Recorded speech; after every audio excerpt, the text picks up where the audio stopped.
আজকেও অনেক টাকা লস হয়ে গেল। আর টাকা নাই। এখন আমি কি করি?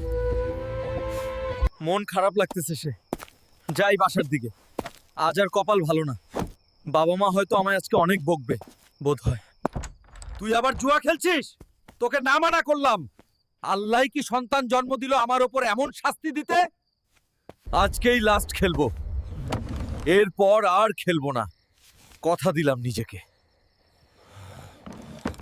আমি কি করলাম? বাবার ডাক্তার দেখানোর টাকা শেষ করে ফেললাম।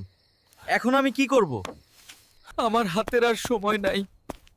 তুই শুধুমাত্র 5 ওয়াক্ত নামাজ পড়লে আমি শান্তি পাবো, মরে গিয়েও। বাবা, তুমি আমায় মাফ করে দিও। আমি এখন 5 ওয়াক্ত নামাজ পড়িব। তোমরাও বাবা থাকলেও নামাজ পড়ো আর সাবস্ক্রাইব করো।